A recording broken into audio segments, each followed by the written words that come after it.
Ted Cruz gets his revenge on Trump. Berkeley, who is founder of Citizen University and executive director of the Aspen Institute Citizenship and American Identity Program. His books include A Chinaman's Chance and The Gardens of Democracy. He was a White House speechwriter and policy advisor for President Bill Clinton. Follow him on Twitter, @EricPlus. The opinions expressed in this commentary are his. On Wednesday night in Cleveland, it looked like we might return to the conventions of a normal convention. There were robust statements of Republican ideology, crowd-pleasing defenses of the Second Amendment and denunciations of radical Islam. No plagiarism or lewd references to Lucifer. Marco Rubio and Scott Walker both praised the man who'd vanquished them in the primaries. But ultimately, there was only one winner Wednesday. And it wasn't Donald Trump or his running mate, Mike Pence, who was supposed to be the focal point of Wednesday's program. It was Ted Cruz. Cruz did more than outshine Trump. He force-fed him an ice-cold dish of revenge. He did more than make the negative case against Hillary Clinton. He made an affirmative case for freedom that no one else had been able to make this week. He did more than shout and scream. With rhetorical deftness, he got the crowd more engaged and excited than any other speaker. Read more, that is, until he decided to tell Americans to vote your conscience.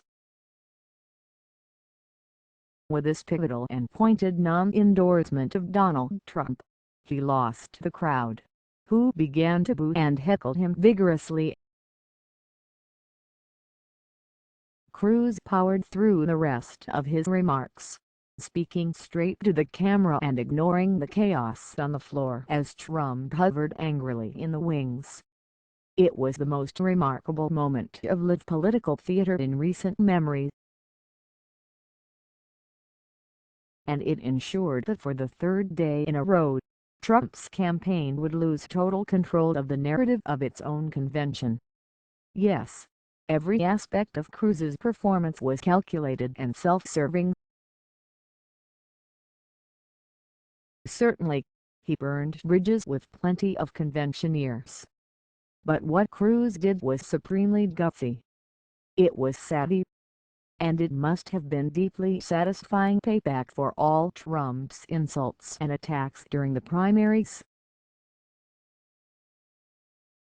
If Trump loses, Cruz put himself in position to be the biggest GOP figure to refuse to get on board with Trump, and the only one to defy Trump on his own stage.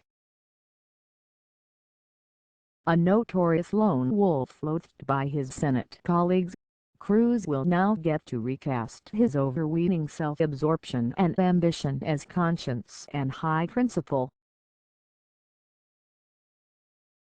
But most of all, he clarified the moral choice that all Republicans will face as their party implodes. By getting hitched with an ideologically impure candidate like Trump, will rank-and-file Republicans undermine the conservative cause of liberty? Join us on Facebook.com/CNOpinion.